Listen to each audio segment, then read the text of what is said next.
Ladies and gentlemen, kicking off the first stop on his world tour, our new president and prophet, Russell M. Nelson! You say you want some revelation, well, here you go. It's gonna blow your freaking mind. It's May 8th, 2022, and I'm D-Vase, and I'm joined by Al. Yeah, welcome back, D-Vase. And we're going to get this going for this week. I've got a couple of things in the introduction here. We're back at it again, looking at an action-packed week in the world of Mormonism. We'll discuss 2 LDS hate crimes that occurred this week, a BYU professor seeming to endorse white supremacy, Brad Wilcox maturation class in Utah elementary schools. That's been very controversial around the state. And episode 3 of Under the Banner of Heaven came out this week, so you don't want to miss it. We're going to go over all of that. I'm going to give a quick call out to our sponsors, Signature Books. We'd like to thank them for partnering with us. They're committed to expanding the scope of Mormon studies and to enhance opportunities for creative and scholarly expression. Signature champions works that are honest, thoughtful, and grounded in the best critical thinking, that emphasize human experience and intellect, that advocate civil discourse, that engage and challenge, and that encourage new ways of approaching the past, present, and future. So thank you very much for Signature Books. You can go to signaturebooks.com and learn all about them, and we're very happy to have them join with us. A couple other things I'm going to pitch out here as well is our own website is up and running, www.mormonnewsroundup.org. So there's a double N in there. Don't forget that. If you want to send any emails to us, you can email us directly at kolob, K-O-L-O-B, at mormonnewsroundup.org. Again, double N's in there. Our Twitter feed, we've got our Twitter up and running. We are at News Mormon. So you can follow us on Twitter as well. And also we've got a new Patreon up. So if you want to go and get a little bit of insight to myself and D-Vase, a little bit of our personal histories, we've got a couple of episodes up there that you can sponsor us and get some easy access and early access to a little deep dive on Al and D-Vase. And that's over at patreon.com/Mormon News Roundup. We've also got a Facebook page. We're Facebook, Mormon News Roundup, and a YouTube channel that we're starting up here. So you can go and find us on YouTube. All of this will be in the show notes, and so you'll be able to get to all of that. And then we've got some follow-ups from last week. D-Vase, you want to go ahead and do our follow-ups? You betcha. So some follow-ups. So thanks for that intro, Al. Some follow-ups from last week. We talked about who the most powerful ex-Mormon was in the world. And that was in regards to whether it was Dustin Lance Black, who is the showrunner of Under the Banner of Heaven and also the producer of Big Love and some other big-time Hollywood shows, or, Al, you postulated that it might be Tom Hanks. And I went back and looked it up, and according to what I was able to research, Tom Hanks was never a member of the Church of Jesus Christ of Latter-day Saints at any time. Some of these celebrities are kind of legendary tales, and I think I'm pretty confident saying that he was not a member. And you remember that Tom Hanks did criticize members of the church during the Proposition 8 California. You remember the Proposition 8, which was trying to legalize gay marriage in California. He was criticizing members of the church. He said that Mormons were not American if they supported Proposition 8. And he's just not a member. So I'm still of the opinion that, I don't know, my opinion has not changed, that maybe Dustin Lance Black is the most powerful ex-Mormon in the world. I'm willing to hear anyone's opinion or advice. If you want to let us know who you think it is, then respond to this episode wherever you find it. Give us a like while you're at it if you find us on iTunes or Spotify. We also talked about last week how Warren Jeff's son, whose name is Jeffson, was finally able to leave the Fundamentalist Church of Jesus Christ of Latter-day Saints. And there was a great article about how he was raised in the Yearning for Zion camp in the compound, which was in Texas, the huge compound that they had there. He eventually was able to leave that, and he started his own life. And I said that it was very difficult for polygamous communities to get broken up. And I talked about as proof of concept that the Short Creek raid took place in the 1930s. Actually, I misspoke. The most famous Short Creek raid took place in 1953, not in 1930. Yeah. And finally, we also talked about last week how there was the James Huntsman has levied a lawsuit against the Church of Jesus Christ of Latter-day Saints, asking for his back tithing, which was several $1 million worth of back tithing. And we talked about that episode. We talked about that in our last episode, which was episode 5. And I talked about how the church bought a 100,000 acre cattle ranch in Florida. And I went back and looked that up as well, and it's actually more like $300,000 acre ranch in Florida, not 100,000. So yeah, it's a big cattle ranch out there. Now, before we get into our first article, I also have a couple of things that I want to bring up, and that's some of the music that you hear on our show is brought to you by Weird Alma. And Al, I heard back from Weird Alma this week that he's given us the go ahead to use his music in our show. Now, I guess we've been kind of using it without his permission, but he said he was perfectly fine with us using it, which is great. That's good. Yes, we have that from him in writing, which is very pertinent because our YouTube channel received several copyright strikes because the music that Weird Alma's music is a parody of the Rolling Stones and some other famous music, and the YouTube algorithm listens to our show on YouTube and realized that the music is very similar to the actual Rolling Stones song Sympathies of Satan, even though we're using Weird Al's version of it. So we're getting strikes from YouTube on that, and I'm in the process of fighting those strikes. Hopefully we'll be able to get that worked out, especially now that Weird Alma has given us the go ahead. And as you said, Al, if you go onto Patreon and you'll find some back interviews from us, if you want to learn more about your humble hosts, then feel free to head on over to Patreon. Is there anything else from last week that I haven't brought up, follow-ups? As far as I can tell, I think we've got it all pretty well covered. So I just want to thank again Weird Alma, really nice guy. I haven't talked to him personally, but when I reached out to the, was it Bandcamp that I got his music from, the permission was pretty explicit there, so we went ahead and added it to the podcast. But just having his support and the verbal not the verbal consent, but the express consent from him he's on board with us using it. We really appreciate that, and we wish him all the best going forward with this too. Yes, as a matter of fact, he released a new album this week, Al, which you should go over and check out. He's got about 3 or 4 albums on there, and I just love his music, and so I'm glad that he's a part of our show.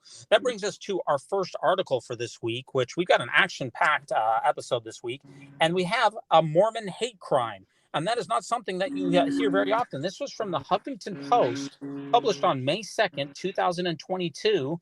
And it says, Connecticut man accused of setting car on fire because the victim was Mormon. So the police said that the man admitted starting the fire because he didn't agree with the man's religious beliefs. And the fire destroyed a 2022 Chevy Equinox just before 4:00 a.m. outside of a multifamily home in Torrington. Witnesses said they saw the man who started a fire near the SUV's gas tank. And if you look at the picture, it's the car is basically destroyed. Now, he's been charged with arson, criminal mischief, breach of peace, and deprivation of rights, which is a hate crime. And he's being held on a $250,000 bond. Mugshot that you get of this guy, he's got a big smile on his face from ldsdaily.com from attack. A lot of hate crimes these days with members of the Church of Jesus Christ of Latter-day Saints, Al? Not really, but boy, I gotta say, and this is a little tongue-in-cheek, this is not going to do any wonders for the persecution complex of the Latter-day Saints. So I'm, in all seriousness now, no tongue-in-cheek in this. There is no reason to attack people, especially because of their religious beliefs. Does this guy say anything about what his motive was, what caused him to take this action? I read a couple articles on it. His motive seems to be somewhat unclear. He doesn't like members of the Church of Jesus Christ of Latter-day Saints, and that's about it. Al, let me ask you, when you were a missionary, did you receive this kind of persecution, were you a persecuted missionary when you were in your mission in Hawaii? Oh, for heaven's sake, Steve, is I think the worst persecution that I received. we we were on our bikes in Hawaii, and somebody drove past. We heard a honk, we heard a shout, and then we saw a fish go flying right past our heads. It didn't hit us, but Oh my goodness! it went. Somebody threw a fish at us while we were standing on the corner waiting to cross the street, and we watched this fish kind of flop down, and I mean it was a dead fish anyway. That obviously just been fishing and caught something, and just threw it at us, and so it wasn't alive or flopping, but it just kind of skipped down the road, and I looked at my companion and said, "You know what, Elder? I think we've just been persecuted," and that's the worst that we had, really. So, I didn't receive too much persecution when I was on my mission either. There was one time when when I was bit by a dog. I don't know if you would call that persecution. There was a lot of people who didn't agree with my message and asked me, not politely to leave, asked me and were very rude to me.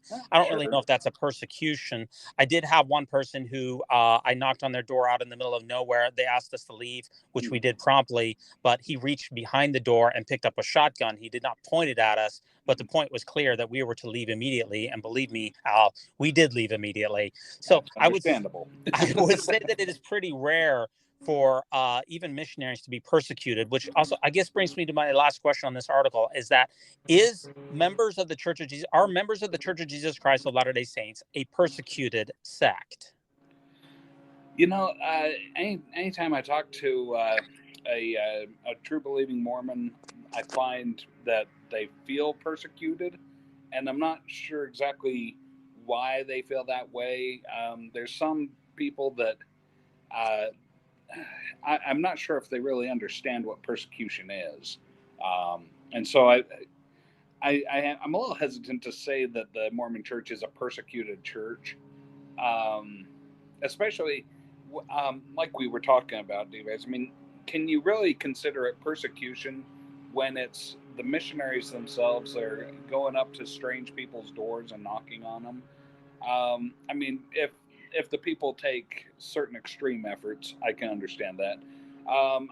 Maybe pulling a shotgun is along those same lines, but I don't think that just being told, "Hey, we don't want to talk to you, get off our property," that's not considered persecution. And I think there's some people out there that do consider that persecution, and it's a little strange. But obviously, we condemn this particular case. Missionaries should be left alone, and they should be able to do their work without fear of anyone molesting them and anyone lighting their car on fire. That's absolutely outrageous. This person needs to be held to account, and it appears that he is. The real question, though, is members of the Church of Jesus Christ of Latter-day Saints, are they persecuted in a larger capacity? And when I tried to look it up, Al, I said, how many members of the church have died as a result of their religion? Because I really think that if you're persecuted, that it really needs to come down to somewhat dire consequences if you want to say that you're a persecuted faith. Yeah, we're talking drawing people out into the night and tar and feathering them kind of persecution. Right? That is correct. And from my humble research, 52 members of the Church of Jesus Christ of Latter-day Saints have been killed in 200 years since the religion was founded in 1830. Mm-hmm. So, I wonder, does that rise to the level of saying, yes, Latter-day Saints are persecuted? Because, it's probably about once every 2 or 3 years, very tragically, he dies. The question is, does that rise to the level of it being a persecution? I don't know. I guess it depends on, are they murdered? Are they dying at the hands of somebody else who's, attacking them because of their beliefs? Because so many missionaries, I mean, there's missionaries out there that have accidents or health issues and they die, and it happens. But I don't think that just having a missionary go to a different place than their home and dying constitutes persecution by any means. That seems pretty fair. But what is crazy about this week is it's been a long time since I've even heard of a hate crime against a Latter-day Saint, and we have 2 of them this week. Yeah, that's crazy. I mean, that is really crazy. And my little tongue-in-cheek thing, I really don't want to be insensitive at all. I mean, I'm saying this with the understanding that these missionaries are fine, nobody was actually hurt. And I mean, the fact that this guy is so proud of himself in his mugshot, that's what leads me to say, well, this is not going to do wonders for the persecution complex of the church. But I am very glad that everybody's okay in this situation, save the loss of the car. Yeah. Absolutely. And what's happening with the second? We got 2 hate crimes in 1 week. This is unprecedented. What's happening with the second hate crime? You know what? What was that second hate crime? Because I didn't. That's read the second article here, to refresh your memory, Al, was published on May 5th, 2022 from the Standard Examiner. And that's the title of the article is Self-Defense Argued for Man Accused of Attacking Son. Oh, that one. Okay. Right.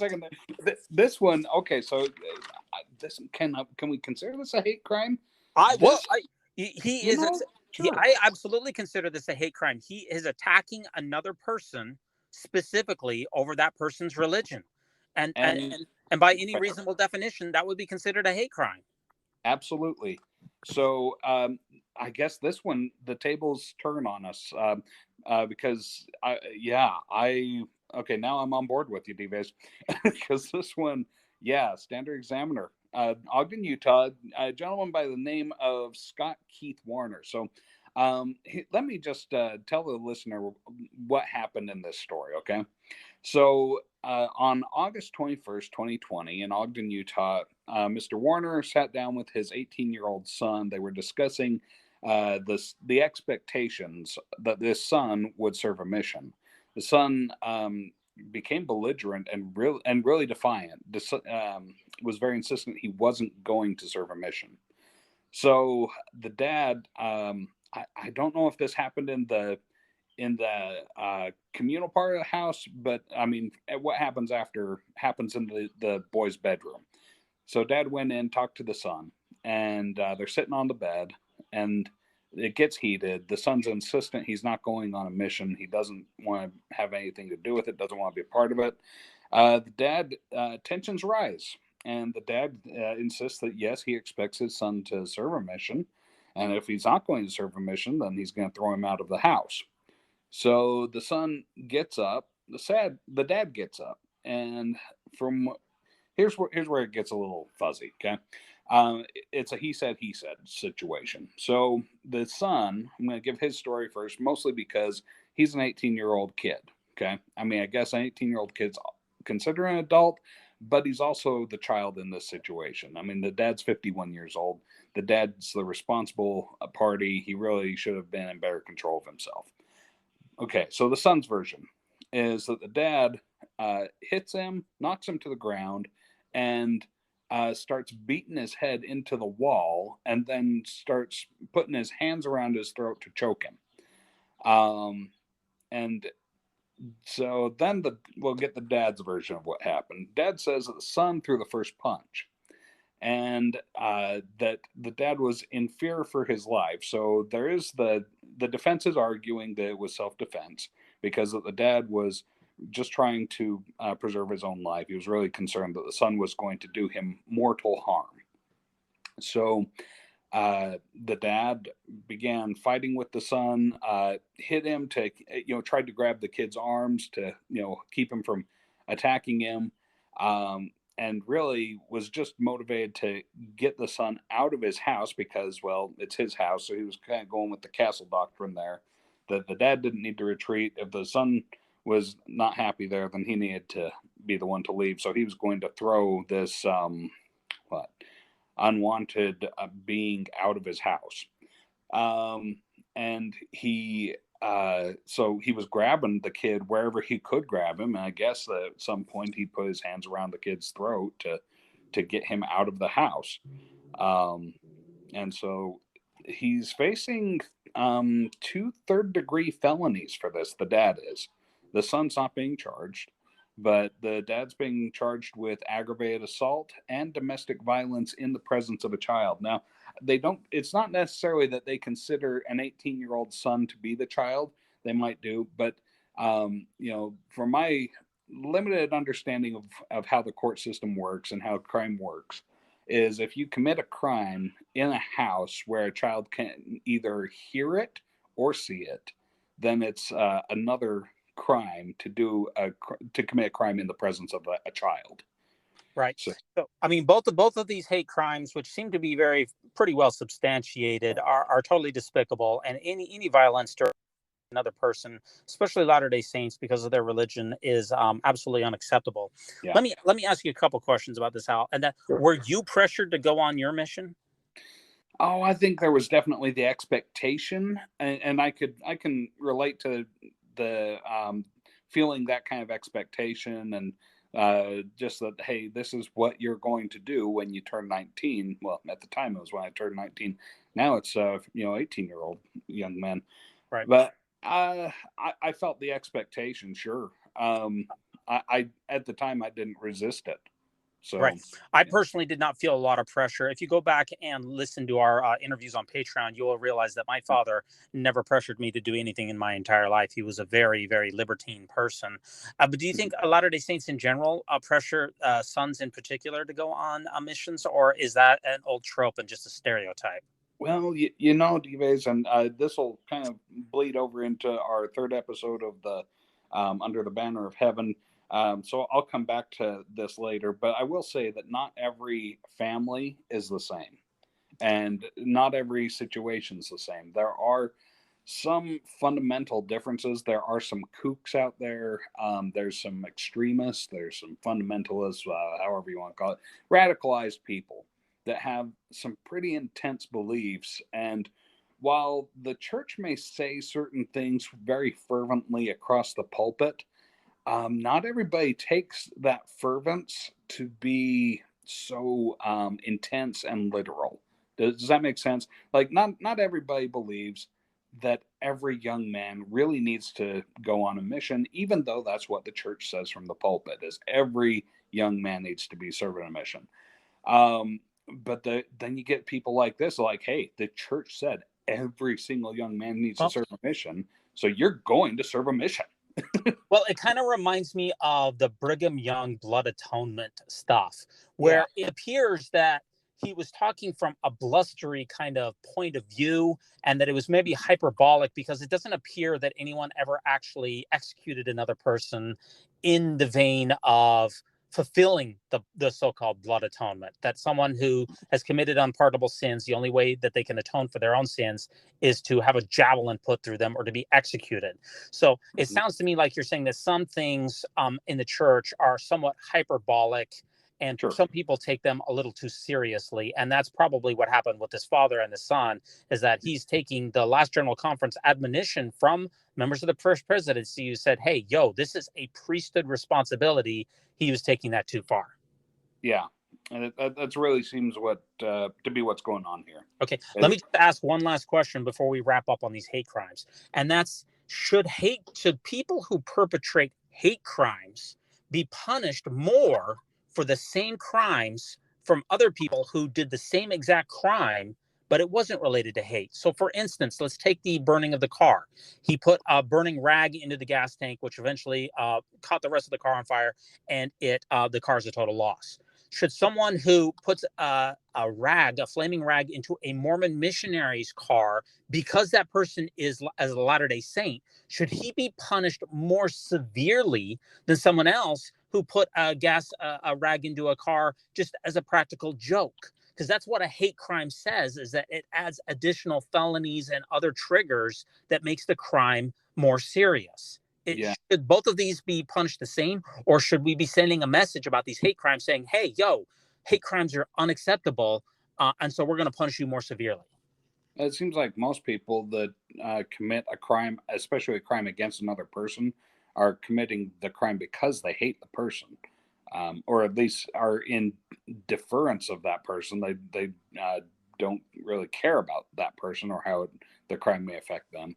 So when it comes to tagging on the hate on top of it, Dives, I gotta tell you that it seems like it's just redundant, and at the same time it's going a step further, where it's just like, well, now we're going to start patrolling people's thoughts and beliefs. Okay, it sounds like you're saying it's arrogant and unproductive. That's a throwback to one of our previous episodes, by the way, All from right. episode 4. And I agree with you. I agree with you, Al. I don't think that there's a lot of evidence that shows that adding a hate crime designation to a particular punishment does much deterrence. It doesn't matter to me. For the vast majority of crimes committed, obviously there can be exceptions. Let's say that you stole a loaf of bread because your kid is dying, starving to death. That is different than just stealing a loaf of bread for kicks and giggles. So I think that the motive, which is also different than stealing a loaf of bread or destroying a Jewish bakery. Right. Okay, so there are some very few exceptions, but honestly, it does not matter to me a great deal if you shot your wife because you hated her, or you shot your wife because you thought it would be funny. I don't think it matters the reason that you shot your wife, and I don't think that one of those punishments should necessarily, one person should get the death penalty and the other person should only get life in prison. So I think that the motives for the vast majority of crimes are pretty irrelevant. So I honestly don't believe much in the concept of hate crimes, with a very few exceptions. Yeah, I know that when it comes to like distinguishing between certain types of first degree and second degree murder, that's one of the things they go for is motive. But and also defining the difference between murder and manslaughter, say. But in a situation where it's like, say, assault, and regardless of whether a person of color is attacked because of the color of their skin or because of the fact that they mouthed off another person, and things escalate into a fist fight. The assault still occurred. So it's not, to me, the fact that, whether it was racially motivated, it seems like the punishment probably ought to be the same. Yeah, I guess I agree with what you said, especially with regards to murder, some charges of first degree, second degree manslaughter. I guess motive does come into the equation, maybe more than I'm allowing for, but I don't know. I just think that if someone destroys a car because they think it's funny, or someone destroys a car because it's a Mormon missionary, I honestly don't think there should be much difference in between the punishment, if any, between those two crimes. Yeah, I don't think that this gentleman that burned the missionary's car, I don't think he intended to kill anybody.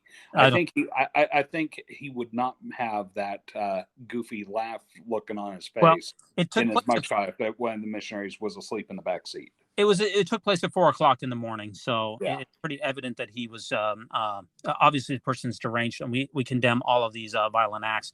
It's just a thought process for me, and I think that your opinion has helped me shape that. So I'm going to continue to think. The next article is by common consent, white nationalism meets Mormonism, and this was posted by B. Hodges this last week, and this particular tweet. From the BYU professor Hank Smith that made a lot of waves on Twitter this week when he approvingly retweeted that connects Mormonism with white national ideology and bizarre conspiracy theories. So Smith here was retweeting a thread from Dan McKinley, which talked about Mormonism being the ultimate secret, and that there's great secrets in the universe. And there's a number of really weird things that were tweeted out where Dan calls Mormonism a quasi-universalist, and that God chose the foolish things of wise. And eventually, Hank Smith did walk it back a little bit, where he said have tweeted this, but by the third tweet, he was multiple tweets from Dan McKinley, and this is the third tweet from Dan McKinley that was echoed by Hank Smith. And remember, I was an instructor at BYU for a number of years, so I guess I always look at these BYU professor tweets very critically. But Dan McKinley is saying Mormonism, this is from his tweet that was retweeted by the BYU professor, Mormonism is the inheritance of the ancient Abrahamic fertility cult, the Celtic Christianity of antiquity, and the American Enlightenment. It is also the merger of the 13th line with the lost American Indians. And then he also follows it up with a final tweet that Joseph Smith is, quote, a direct descendant of Jesus Christ, his primordial Irish ancestors, and practiced a form of Christianity that was destroyed in Rome. He had a pure bloodline and simply said he had the divine right to the priesthood from primordial times. So this was all retweeted by a BYU professor.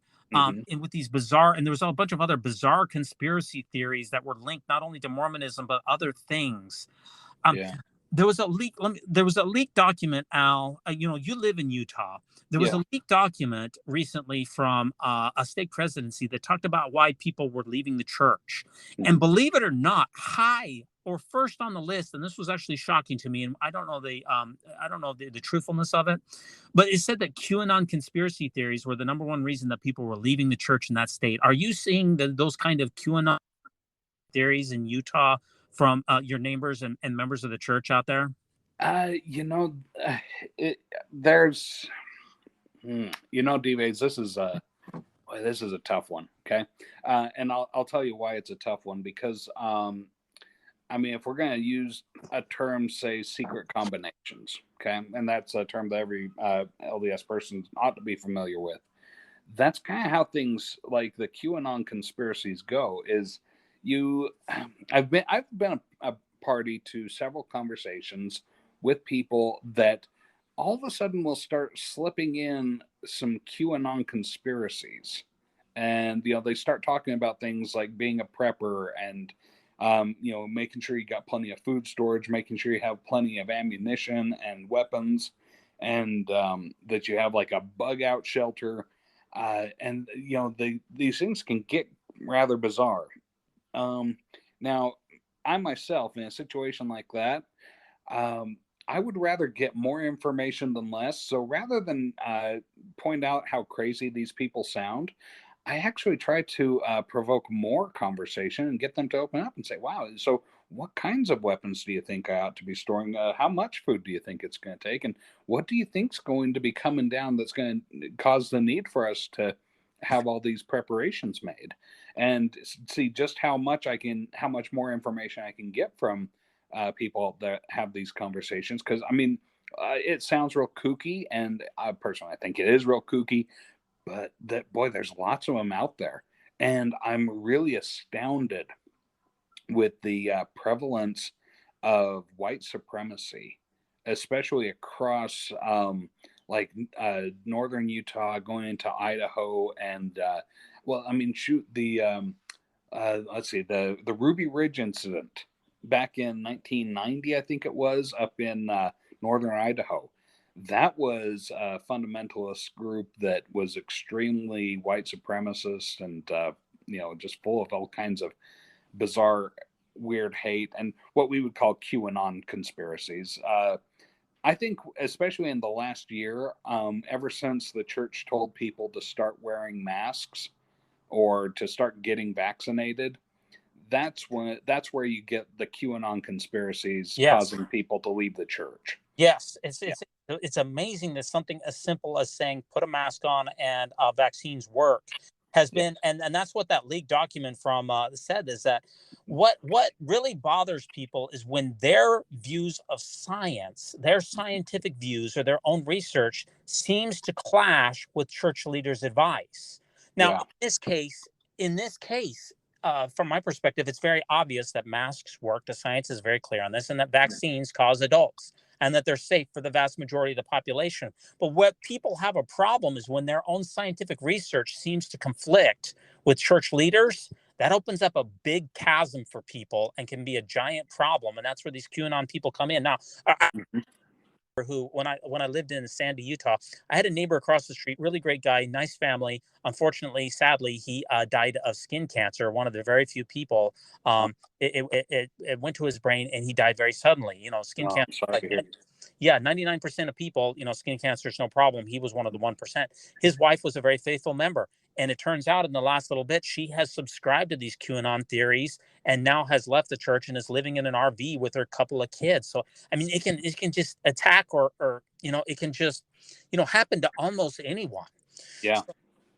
I look at these tweets from this BYU professor, and you wonder how many. It is not politically correct to come out and admit a lot of these QAnon conspiracy theories to the public, but we know that a lot of people subscribe to these things. So when a BYU professor is tweeting that, I wonder to myself, how many other BYU professors are there who believe in this white supremacy, this QAnon conspiracy theory stuff that we don't know about? And I also wonder what is going to happen to this professor. He is. I know that it's like Donald Trump when he retweets something. Well, I didn't say that it was true. I just retweeted it as kind of a defense of saying, haha, I didn't say it was true. I'm just retweeting it. Yeah, exactly. but I gotta point out here that some of the language of his tweet is very telling. I mean, when you start using terms like pure blood and true lineage and things like that, that's QAnon code for, hey, whites only. Yes, it is. And the FLDS church is whites only, and almost every Mormon offshoot is whites only. Let's face it. There's any Mormon offshoot, there's just, and it all stems back to, remember, they believe up until Brigham Young, and Brigham Young wasn't exactly big on diversity. We'll just put it that way. Just put it that way. He's not big on diversity. So was sticking on anything else on this one? We have another article that is sticking on BYU, unless you have anything else on this one. No, I think let's go see what else is going on at BYU. Okay, so our next article is on BYU as well. It looks like Brad Wilcox is back in the news, and this is the article that's published on May 5th, 2022 by Nate Carlisle from Fox 13 Salt Lake City. And the title of the article is Fox 13 Investigates LDS Leader Brad Wilcox Has Been Teaching Utah Boys About Puberty for Decades. Hey, let's say, is it me or does Brad Wilcox just love the spotlight, Al? He's a lot this year, that's for sure. He's made spotlights a few times over the past, but man, he's really on one this year. He seems to be head of the class when it comes to garnering news articles. Now, what Brad Wilcox has been doing, Fox 13 News from Salt Lake City, the local affiliate there, did an investigation into Brad Wilcox's maturation clinics. So he's been teaching in the public schools, rooms full of 5th or 6th grade boys, and attending parents about puberty since for 25 years, all the way back to, I believe, like the late 1980s, for 35 years, it says in the articles. Even though, Al, I know this is going to come as a shock to you, he has no background in health whatsoever. Really? I know that it comes as a big shock to you, but he's his degrees are in leadership education. In fact, Brad Wilcox is a general authority. He's part of the General Young Men's Presidency. He's also a professor of ancient scripture, which, by the way, you remember, I'm a former BYU instructor myself. When it comes to who gets approved for teaching ancient scripture at every other major university, including evangelical and other universities, when someone is a professor of ancient scripture, they have degrees in Hebrew. They have degrees in theology. They have divinity degrees. They have real credentials that line up with someone actually being a professor of ancient scripture. Brad Wilcox doesn't have that. So Brad Wilcox. Right. So it's rather remarkable that Brad Wilcox is a professor of ancient scripture, even though he's, from my readings, a PhD in leadership administration, not qualified for teaching ancient scripture. He's teaching maturation clinics, even though he does not have a degree in health. And it all comes back to, I used to be a public school teacher in the state of Utah. In fact, I still have my credentials to the state of Utah. I have a level 3 license for teaching. I've taught elementary school, I've taught junior high, and I've taught high school. So I would say that, quite frankly, I have a lot more background and credentials to teach a maturation clinic than Brad Wilcox does.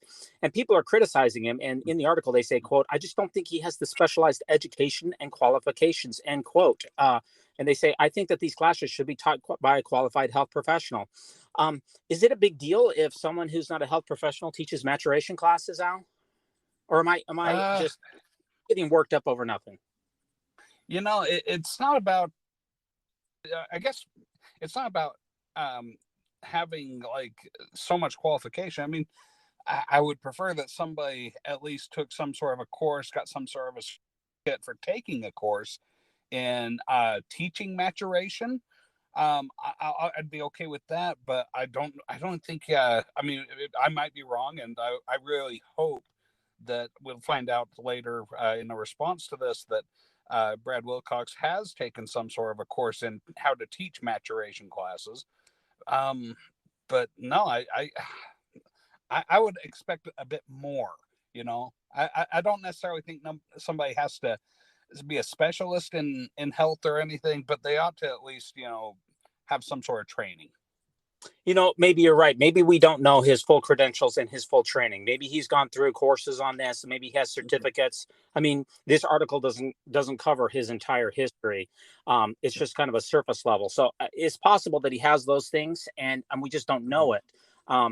There's also in the state of Utah, there's some uneasiness among some of the parents for these students saying, you know, in Utah, we have difficulties with separating church and state because the Church of Jesus Christ of Latter-day Saints is so dominant. And here we have a general authority of the church in the public schools teaching children, impressionable children. And some parents are saying, you know, maybe this should be a purely secular discussion that doesn't rely on one's religious pedigree for authority.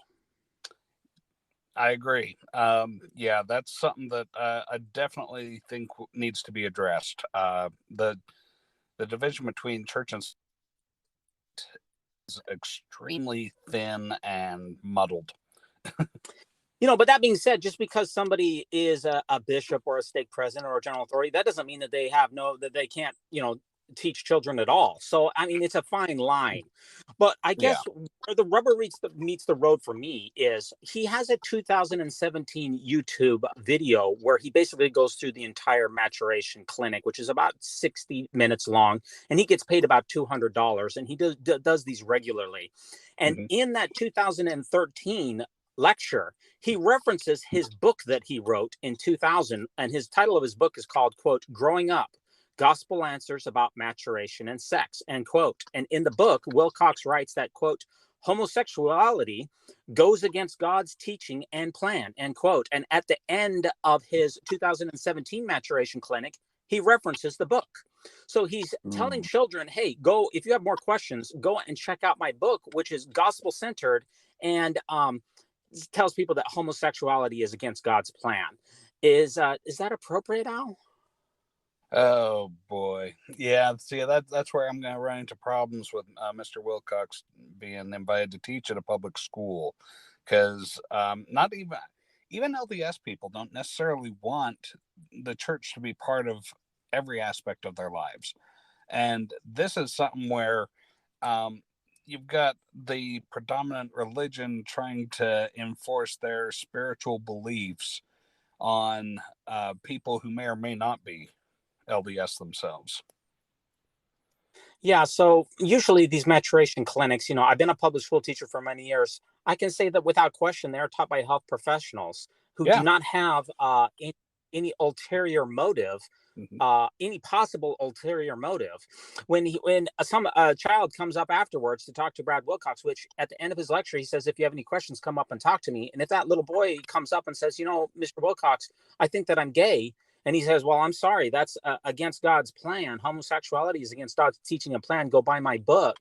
I think that a lot of parents are going to have an issue with that. So it's a very slippery slope. And I'm really glad that Fox 13 brought this article to light because it shines a light that there seems to be a gap in the particular maturation certifications and in some of the transparency that surrounds these issues. Certainly. You know, Brad Wilcox, we would love to give him the benefit of the doubt, but there are several things that are raised because of this. Well, I have a feeling you know, we have prophets and seers and revelators at the head of the church, but I'm going to go ahead, and this is a very rare occasion for me, Val, but I'm going to go ahead and make my own prophecy here. Okay. Since we don't have too many prophecies from South Temple, I'm going to make one now. My prophecy is that this is not the last that you're going to hear of Brad Wilcox in the Mormon News Roundup. All right. And according to According to Deuteronomy 13, we will test your ability to prophesy. Well, it's always easy when you can control the outcome, because I am, we're controlling this podcast, so that's a slam dunk. Easy, Yeah. easy. But we'll go easy on you, D-Vase. If it doesn't come to pass, we won't put you to death. Man. Oh, that's a good one. Okay, thanks a lot. Uh-huh. Very well. We've got 3 last articles here to go through. One is from the Salt Lake Tribune. Can you talk? It talks about church growth. Can you take us through that? This one is quite the interesting article, I find. There's a lot of statistics in here, so I had to jot down a lot of notes while I was writing this, or while I was reading over this. Salt Lake Tribune, May 5th, 2022. The article is by David Noyce. And this falls under that Mormon Land, okay? So the Salt Lake Tribune has a podcast called Mormon Land. Some of our listeners are probably aware of it. So they'll do their podcast on this, but they also release an article about what their podcast subject is. So the article is very much worth reading.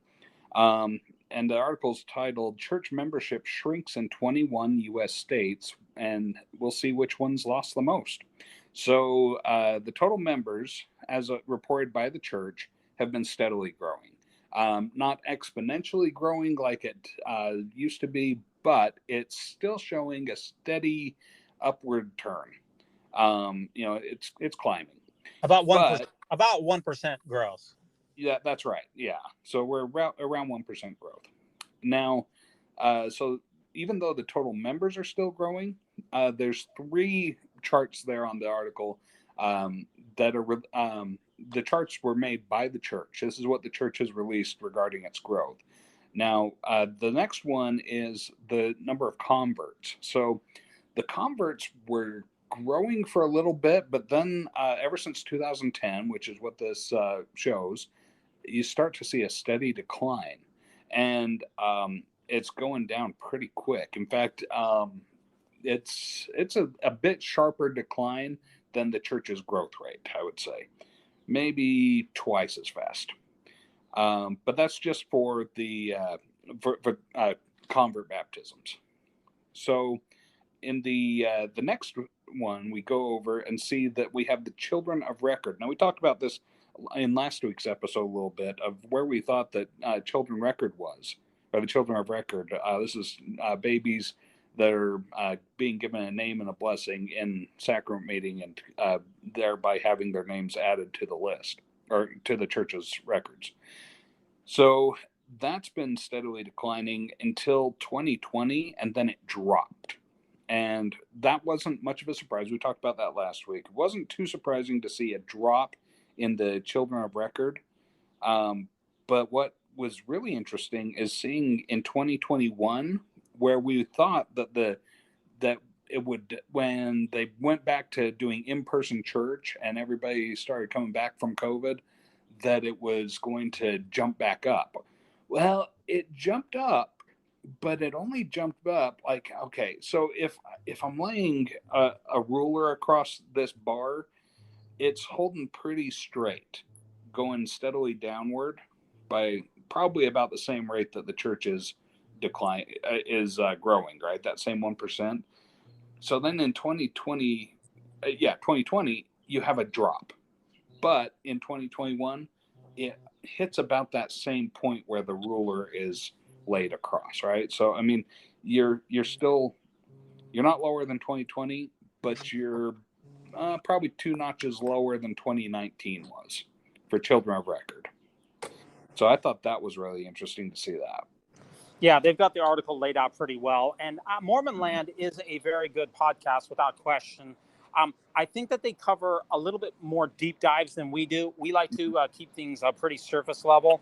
So it definitely is a good podcast if you are interested in good analysis of what's happening with the Church of Jesus Christ of Latter-day Saints. That's a great article. Sure. There's 2 last articles that we're going to cover. And number one is someone on Reddit put together a diagram of how many mentions President Nelson has received, actually all the presidents of the church has received in General Conference back since 1985. Now, there is a website out there where you can search for terms for the last, I think it's up from 1970 until now, for different terms to see how much they are in, have been used in the general conferences going past. So somebody searched for President Monson, search for President Hinckley, search for President Hunter, search for President Benson, and search for President Nelson to see how much they were mentioned in the general conferences for the last, all the way back to about 1980. And as one would imagine, when a president of the church is still alive, he is mentioned quite a bit. Prior to when he is the president, he's mentioned less. And then after he passes away, he is mentioned much less.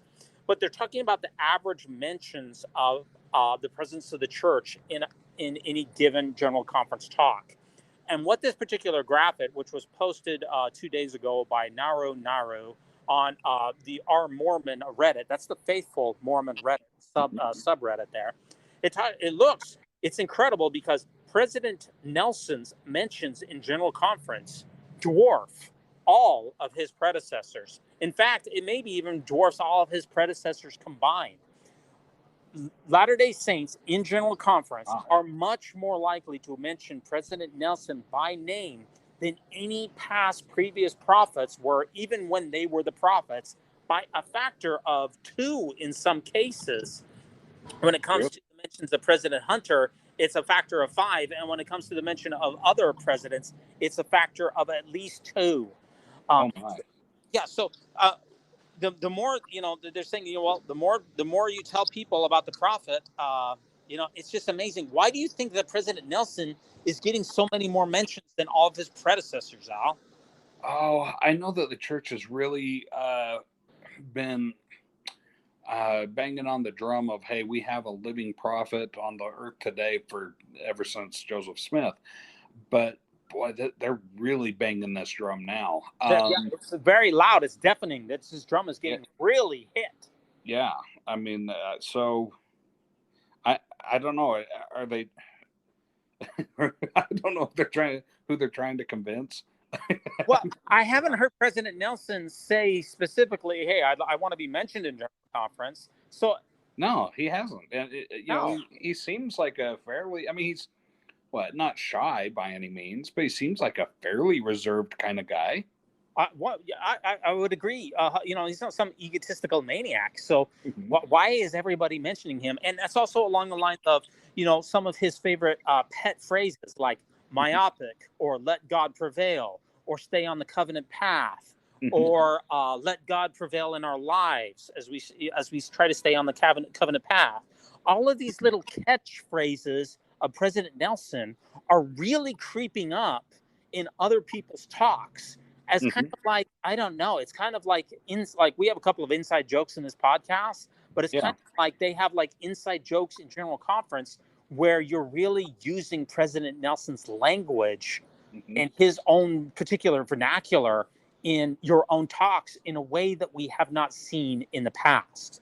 Yeah, I've heard other people that would speculate, oh, this is just kissing up or sucking up to the prophet or the president of the church. I don't, maybe that's it, but I don't know. That doesn't quite fit into that peg doesn't quite fit in that hole, if that makes sense. Yeah, I don't know. I just find it to be very interesting. So I'm going to be, I'm going to be, watching this in the future and see how often people are mentioning President Nelson in the talks coming up, because I find that to be very interesting. That does take us to our final article here, which is the 3rd episode of Under the Banner of Heaven. Yeah, the 3rd episode came out this week, this last Thursday on Hulu, special original. I guess it was an FX series, but yeah. So I watched it, and for all my TBM friends out there, I don't think you're going to want to watch this episode. And I'll tell you why up front. The temple. They do their reenactment of some of the temple ceremonies, including some of the tokens, signs. They don't do the keywords, but you do see them making some arm gestures, and you'll see them make some gestures that they don't make in the temple anymore. But these are the penalties, the signs of the penalties from pre-1990. Those penalties were removed from the temple ceremonies, but we still make a lot of the signs and things in the temple. Not to get too, I don't want to be insensitive about it and talk too flippantly and openly about it. I know that these things are sacred to the LDS community, but yeah, this that being said, it's out there. If you want to see it, they do a really good job reenacting this. Well, they, do they? Well, it's the Salt Lake Temple, man. I know. I've been through the Salt Lake Temple. Well, let me just. I do want to talk about that. I got a couple things. I want to talk about that specific temple, the temple scenes. I definitely want to talk about those. But let me just cover a couple of things first prior to laying the groundwork, because that's obviously some of the most important scenes. Yeah. First of all, when you tune in, the Under the Banner of Heaven third episode, it's sponsored by Corona Hard Seltzer. Wait, what? What is wrong with it?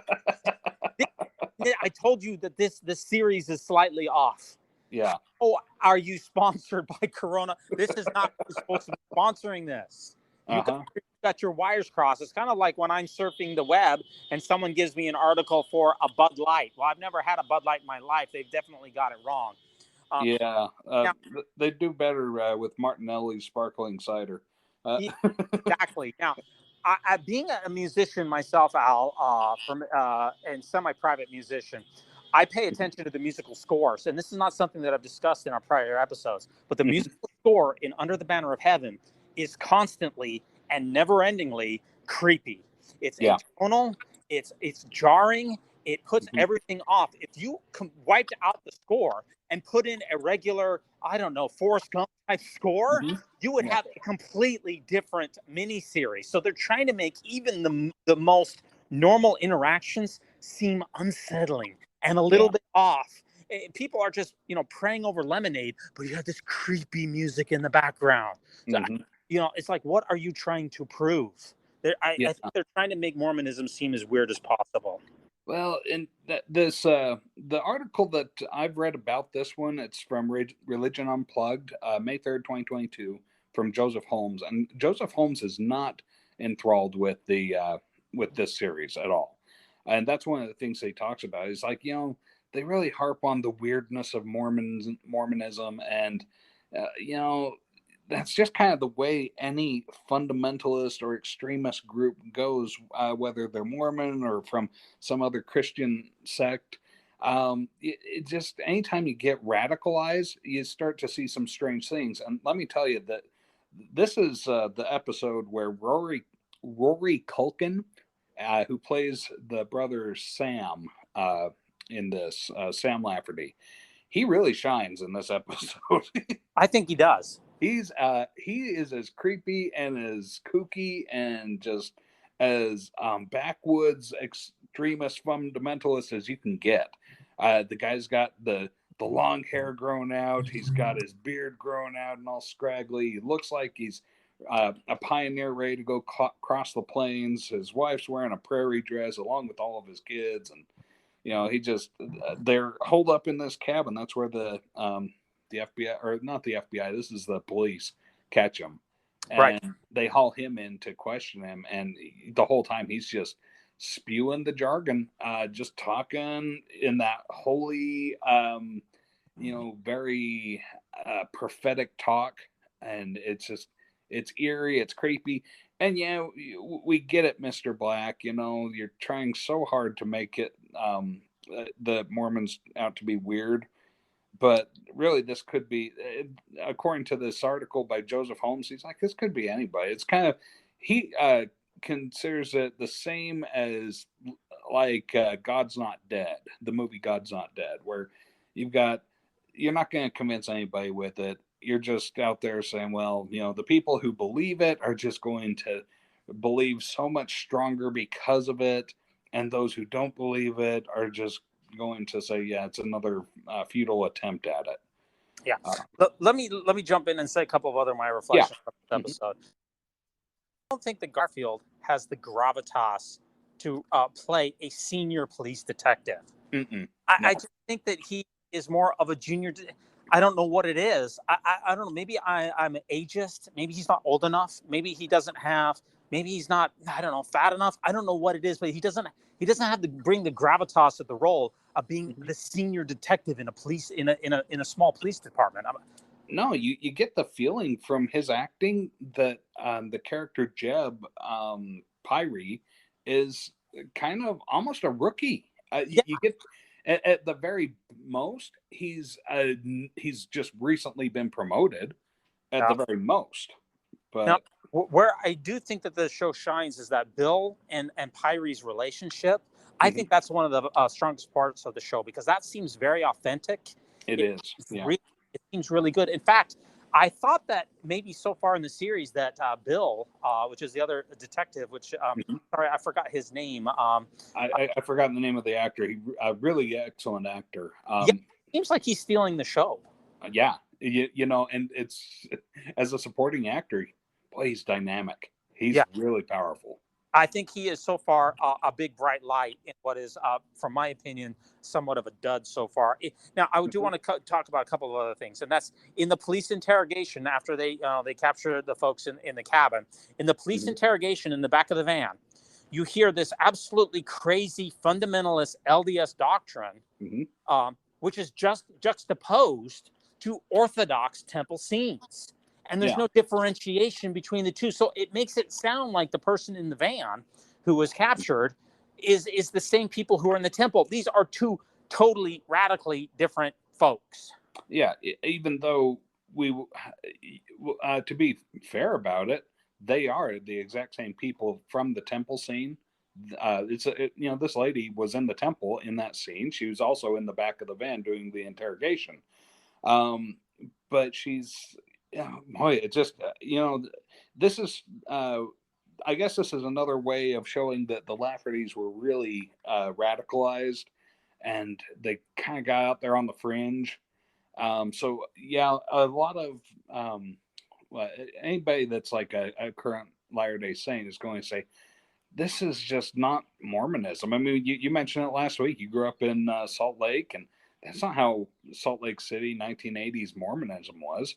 Now, but this is probably exactly how the Laffertys were.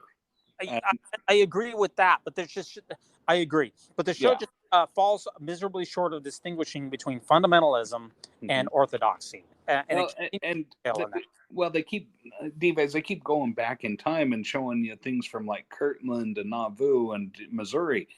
This one they heavily hit on the Hans Mill massacre. The way that it's laid out, I guess I need to go and see what Hans Mill actually looks like, or what it looked like. But it seems like the way that they've laid this one out, you got a bunch of Mormons just minding their own business in a place that I didn't see a mill anywhere, I'll tell you that. But there's a big log cabin and this thing's huge. I mean, if this is supposed to be a blacksmith shop, this is humongous. But as far as I recall from the history of it, the blacksmith shop was supposed to be a fairly small little cabin. And it was a log cabin. They had spaces big gaps between the logs. They hadn't puttied it in with mortar or pitch or anything to seal it up from the elements. But it's just, that's where the Mormon men held up with their guns, and they fought this mob, this militia that came after them. Right. The Hans Mill scene, from my perspective, the Hans Mill scene seemed pretty accurate, except for one thing, and that this was part of the Mormon War. So they were minding their own business. There had been quite a bit of antagonizing between the folks in this community and others. Obviously, that doesn't mean that they deserve to be slaughtered. But I didn't see a single. I don't recall seeing a single weapon on the Mormon side in this. Yes, and that doesn't seem to be very accurate. There's a couple of other last things on this, and there's some errors. I know this is pre-1990, the temple scene, which is obviously the most controversial scene. And remember, Dustin Lance Black also put a temple scene into his HBO Big Love series. Yeah. And the people in Big Love, you're a polygamist, but you're still going into a regular LDS temple. That just does not happen. But let's just leave that behind. Did you watch Big Love, Dives? I did not watch every episode. No, I watched a couple episodes. So I'll explain why they did it in Big Love. the lady who was a polygamist, that her her family was not polygamist. Her family was mainstream LDS. They wanted her to go to the temple with them, and so Okay. she got re-involved with the LDS church, the mainstream LDS church, even though she was still married to a polygamist. And so that's why they had that scene. It didn't really fit in, and of course, she still stayed polygamous throughout the whole process. But yeah, it was that they kind of shoehorned it in. It wasn't. It was there just to be provocative and And to get attention. that's what Dustin Lance Black is famous for. So Yeah. in this particular scene, they recreated the Salt Lake Temple, the telestial room. And I Yeah. thought that they recreated the actual space very accurately. I read Absolutely. an article that said that they spent over $100,000 on that scene because these temples are very expensive and are built with, really lavish materials. And to do it justice, they had to spend a lot of money, even though it's only a facade, in Yeah. making it look appropriate. So I thought that they got the scenery and everything correct, because obviously I've gone through the Salt Lake Temple, gone through the telestial room, and it looks very accurate from that perspective. Now, Yeah. doing rituals that is as you mentioned, pre-1990s ceremony rituals, but they didn't get it right. They didn't get it all right. So in some of the motions, your right thumb is supposed to be extended. Well, her right thumb was not extended. And in another one of her motions, the left hand was supposed to be slightly different. She was making almost an OK symbol with her left hand. That's not appropriate. It was supposed to be a slightly different symbol. So it's like they're getting things close, but they're not getting things 100% accurate. And that is not a surprise to me. And, I think that's probably by design. And I'll say why I think it's by design, because you're going to want they're trying to poke the snake. They want LDS people that really love the temple and believe in the temple to fight back against it and say that's not how it goes. Just like you pointed out, like, oh, there's some little pieces here and there, and so people that have never been through the temple that may be having this conversation with a Mormon or an LDS member they're going to say, well, what about this? What about that?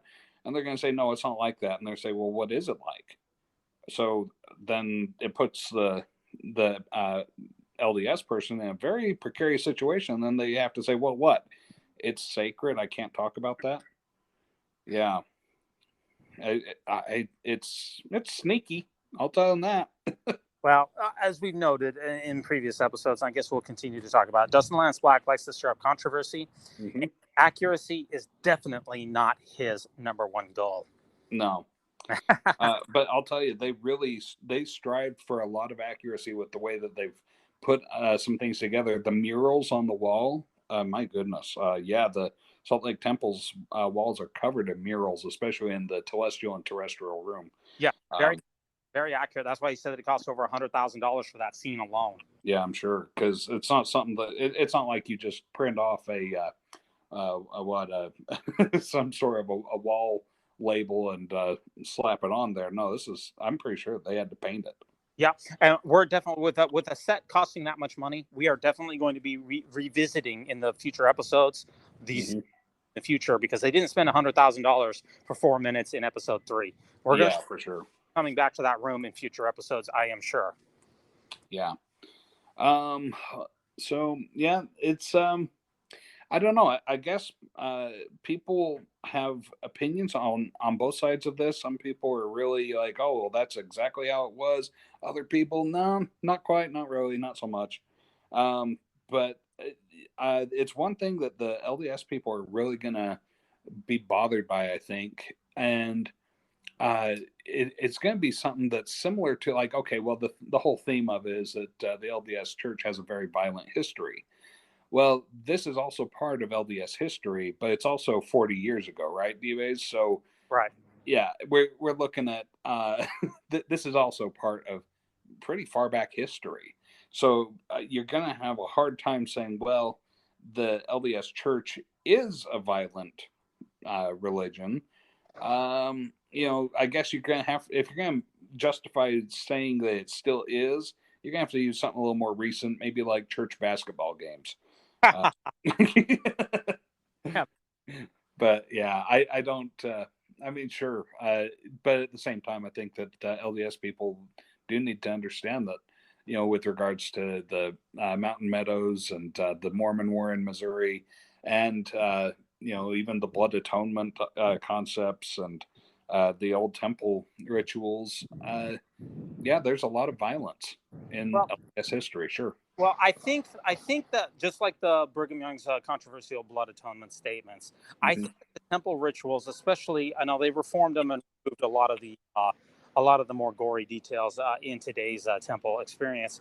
But there's no evidence that anyone who divulged the signs, tokens, and other things actually experienced the penalties that that were promised in the temple. That seems to be more. I don't know if you want to call it bluster or over-the-top rhetoric. No one actually had their throat slit or their bowels were disemboweled for revealing Latter-day Saint secrets, to my knowledge. Yeah, I mean, Utah has plenty of blood in its past. There's plenty of other instances where you've got like young men being run off because the bishop wanted to marry some guy's sweetheart. But you don't need to invent different things or go and say stuff that wasn't based in fact. Yeah. I think we covered it all. I think so. We've ruminated as much as we possibly can about the Great and Spacious Beehive this week, and we'll be keeping an eye on things in the future. I want to thank our listeners for tuning in, and join us again next week. Yep, we'll see you then. When it comes to nicknames of the church, such as LDS Church, the Mormon Church, to remove the Lord's name from the Lord's church is a major victory for Satan. Satan. Please allow me to introduce myself. I'm a being with no moral constraints. My number one goal is to hurt the Church of Jesus Christ of Latter-day Saints.